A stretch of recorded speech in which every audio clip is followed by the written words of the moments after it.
Hello Kathleen fans, magbunyi ha, confirm talaga ito mga kasombreros na ginamit ni Ma'am Catherine. At saka yung sapatos ha, sapatos mga kasombreros na binili ni Sir Alden. Tingnan nyo, itong isa, twinning kasi sila talaga mga kasombreros. Itong Instagram story ni Sir Alden, matagal na ito mga kasombreros, siguro mga weeks ago. At naging part din ito ng aking vlog na nakaraan, itong black na kung nakita sa inyong screen, yung black mga kasombreros. Tapos sabi ko, may idea na ako na talagang bibili nito ni Sir Alden mga kasombreros. Kasi nga twinning ang dalawang kumapa ang Mrs. and Mr. and Mrs. Fulkerson mga kasombreros. And nga hindi ako nagkamali, same style mga kasombreros. Tingnan nyo, hindi ako bulag. So kunwari tayo? Kunwari wala tayong napapansin mga kasombreros. Ako ba naman kompleto yung aking records at files mga kasombreros sa mga kumapa sa items natin. So ito mas kumapang maliwanag pa sa sikat ng araw mga kasombreros.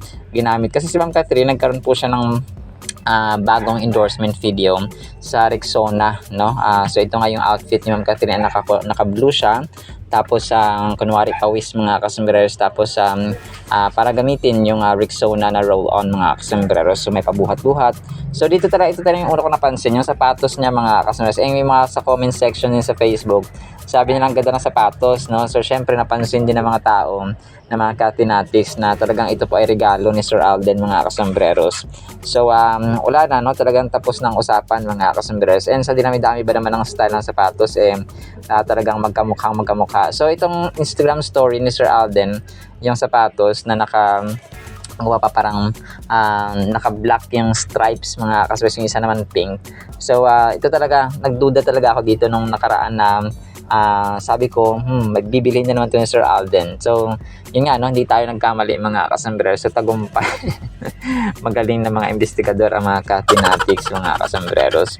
So magbunyi kasi tayo po ay team panatag mga kasombreros. So palihim kung magtrabaho ang inyong Pops Alden. So kumaga pa, private but not secret ang atake ng inyong box office king at box office queen. Alright, so kaya tayo team panatag tayo mga kasombreros. So yun po So next item natin, ito na-spotted daw si Ma'am Catherine. Meron siya mga bagahe, naka-shades at naka-light blue mga kasombreros, parang sa airport yata ito. So sabi na nag-post dito ay ingat, saan kaya ang punta ni Catherine Bernardo or ni Ma'am Catherine? So pero ako po correct niyo po ako kung ako po ay nagkakamali. Parang last year pa ito or last year mga kasombreros, nung nagpunta sila ng glam team niya sa Japan or sa Canada mga kasombreros. Pero correct me if I'm wrong po mga kasombreros, kasi medyo hindi ako sigurado dito. Pero ang alam ko, medyo matagal na itong picture na ito mga kasombreros. So pa-comment naman po and thank you in advance. And then ito, next item natin, sobrang kulit itong picture ni Ma'am Catherine. Peace sign ni box office queen, tapos parang medyo nakahiga siya mga kasombreros. So yung kanyang kakulitan, parang pag nature ng tao, yung pagiging makulit mga kasombreros. Kahit ako talagang masiyahin ako mga kasombreros. So I do things, I make ways mga kasombreros para maging masaya mga kasombreros. So speaking of masaya, ay ito itong pinost ng isang admin na sabi niya dito ay mas lalo bumabata Sir Alden mga kasasabi ito. Yung looks ngayon ni Alden Richards parang noong 2016 era bumata ulit kasi yung kakulitan nila mga kasombreros ay talagang masabi mong nasa nature na nila mga kasombreros. So hindi nila kailangang magkunwari And speaking of kunwari mga kasombreros, itong next item natin. Kumakalat ito sa social media ngayon kasi nga parang nabubuhay ng loob ang Katniel na pareho daw nung kumapa ng pendant na sinuot ni Ma'am Catherine doon sa Pilipinas Got Talent, yung tattoo ni Sir DJ Daniel Padilla sa kumapa sa upper right elbow nito na parang sunflower. So parang magkahugis siya mga kasombreros at magkamukha. Pero tayo po ay team panatag, kumapa reality check at saka yung sa totoo lang tayo ba na mas mahal si Sir Alden ng family ni Kat kasi nga very generous, very down to earth, very humble, and kahit yung mga kasamahan sa showbiz si Sir Alden talagang botong-boto at saka mapa yung kabaitan niya talaga yung number one na lumalabas sa bibig ng mga tao sa industriya ng showbiz when it comes to hearing the name of Sir Alden, mga kasombreros. So and then nakita natin yung pagkakaiba kasi ng promo ng Hello Love Again. So kung nakita niyo sa inyong screen, mga kasombreros, yung time na nasiraan yata or parang may inaayos si Ma'am Catherine doon sa kanyang bagahe sa airport. Si Sir Daniel Padilla parang wala lang, no? Tapos nung time na kaya Sir Alden Richards na nga po sa Hello Love Again ay andun talaga, no? Si Sir Alden talagang siya yung nag-ayos ng parang may inaayos na siya sa sa bagahe ni Ma'am Catherine, mga kasombreros. So nakita natin yung pagkakaiba, and isa lamang ito sa mga small act of kindness, mga kasombreros, ni Sir Alden kay Ma'am Catherine. And we know naman na parang hindi sugar coated, hindi pakunwari yung kanilang kakulitan, yung kanilang ugali, mga kasombreros, kahit na nakaharap sila sa maraming media, maraming press, kahit nasa press con sila, mga kasombreros, parang wala silang kailangang pagtakpan because that's who they are. Yun yung nature at ugali nila na parang kay Sir DJ dati talagang nakita mo talaga na parang limited, parang parang may bound, may limit, mga kasombreros, yung galaw ni Ma'am Catherine. So yung tipong susuntukin na siya, di ba? Parang mapapaisip ka na pwede pala na magawa na ganito sa kahit nasa public, mga kasombreros. Whereas kay Ma'am Catherine at saka kay Sir Alden ay talagang hindi limitado ang kanilang galaw. So pwede sila magbatuhan ng papel, pwede sila magbatuhan ng jokes, mga kasombreros, kahit nasa gitna sila ng maraming tao. So yun ang malaking pagkakaiba. So hindi naman tayo against kay Sir DJ, mga kasombreros, pero yun kasi yung totoo nakita ng tao. And come to think na maraming media, maraming mata na nakatingin kasi Kathniel talagang tinitingala, mga kasombreros. Pero yun po talagang medyo mapapaisip ka na lang. But that's the reality, mga kasombreros. So yun nga, talagang tayo po ay Team Panatag, mga kasombreros, and Calvin Natics. Alright, so yan ang actually sa ating Calvin items for today, June 11, 2025. Blessed evening po sa bawat isa, and sana po ay pakinggan po natin ang Word of God na sobrang ganda. So tomorrow is another day, Advanced Independence Day. Tomorrow, mga kasombreros, June, and magkakaroon ako ng ng trivia bukas para sa Independence. Tara lang share dito, no? So pakinggan po natin ang Word of God, and I love you all. At para po sa ating Word of God ay sobrang the best po nito, mga kasombreros. Ang title natin, Galak sa Pag-asa. Romans 12:12, rejoicing in hope, patient in tribulation, continuing steadfastly in prayer.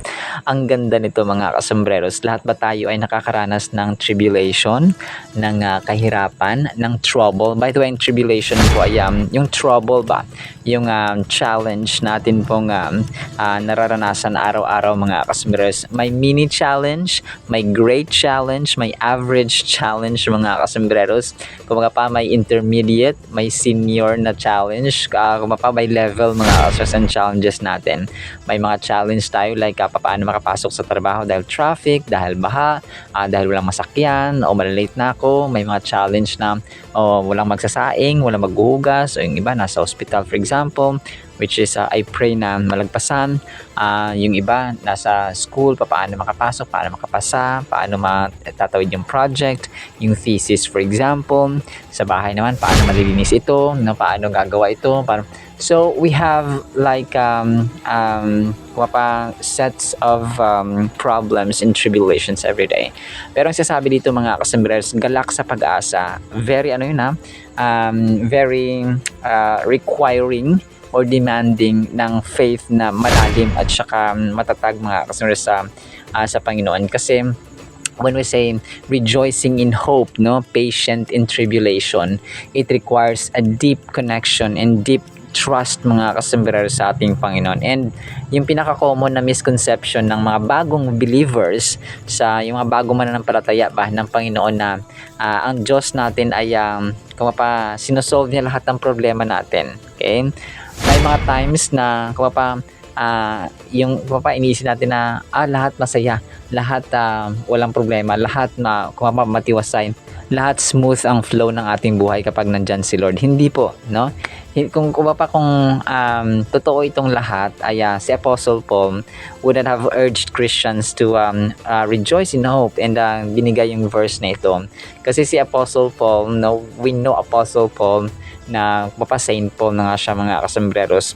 Alam natin yung kanyang kwento na 1/3 ng New Testament siya nagsulat. So, kasama niya ang Diyos sa lahat ng kanyang journey, especially nung siya po ay nililitis, no, from town to town or from province to province. So, dito natin nakita na kahit na siya man ay nagkaroon ng maraming tribulations, maraming persecutions, kasi nung una pinersecute niya ang mga tao ng Diyos. So grabe, no? Alam niyo ang pamamaraan ng Panginoon. Dito makita na Lord, di ba nasa iyo ko? Di ba nagsiserve ako? Di ba naglilingkod ako? Di ba anak mo ko? Di ba may faith naman ako? Di ba love naman kita? Pero bakit ganito? So, but Paul never questioned that, no? Kasi siya mismo, kung i-consider natin yung kanyang gawa, yung kanyang paglilingkod, yung sa kanya, it's a matter of life and death situation. Maraming mga times na yung barko nila na sinasakyan na shipwreck, no? Talagang pwede na silang mamatay anytime. Pero God allowed everything to happen to Apostle Paul para siya mismo maranasan niya. And grabe, no? Talagang yung burden, yung tribulation, yung challenge na naranasan ni Apostle Paul, mga kasambres, ay hindi basta-basta. Walang-wala sa ating walang-wala sa ating problema at tribulation na kinakaharap ngayon. Kung kaya sinasabi niya na magkaroon tayo ng galak sa pag-asa, rejoice, na magsaya, na may pag-asa, mga kasambreros, and still maging pasensyoso tayo, maging patient tayo sa tribulation. Tapos yung sabi nga niya dito ay magpatuloy sa panalangin, huwag tumigil sa panalangin. Siya rin mismo, no, humihingi ng prayers sa kanyang kapatiran sa mga church na kung saan siya ay nagpapalakas, mga kasambreros. And for most of us, patience is a virtue that does not come naturally. So virtue, no, talagang kabutihan ang pagiging patient or pagiging matyaga, pagiging pasensyoso, mga kasambreros. Pero sa iba, hindi ito madali. Okay? It does not come naturally. To be patient in tribulation requires a special grace from God.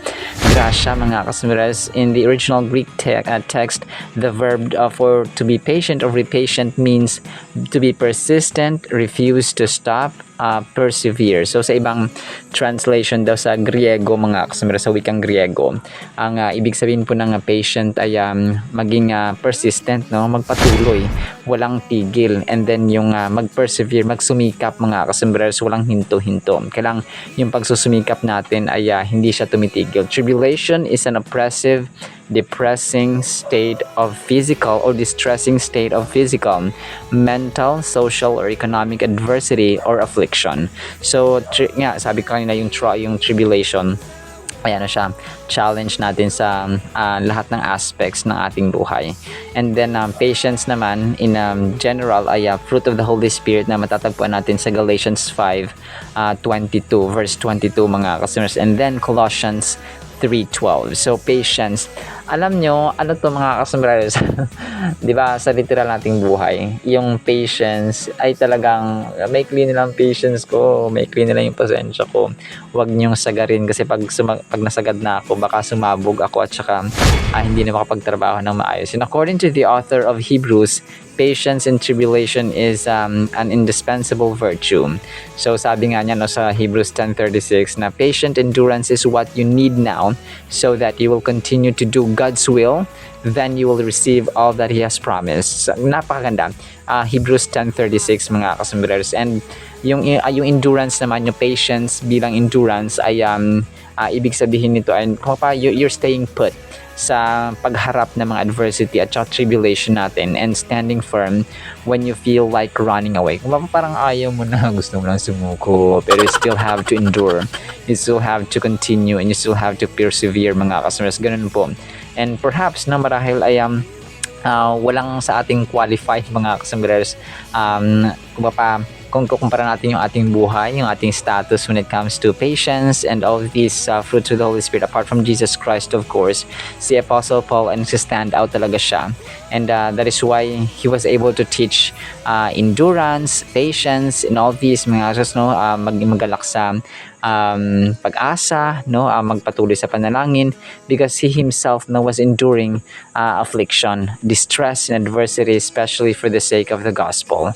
So si Apostle Paul talagang madalas siyang naharap sa mga opposition, sa persecution, and especially, no, for the sake of the word in Christ whom he was serving. So siguro ngayon sa heaven na si Apostle Paul, serving the Lord and preaching the good news of His kingdom means dealing with opposition from our adversary, the devil. So that's 1 Peter 5:8 mga kasama. So yun nga, ang pagsiserve kasi sa Panginoon, hindi yan easy-go-lucky mga kasambres na, at saka smooth path laging na kapag nandyan si Lord, hayahay ng buhay. Hindi po.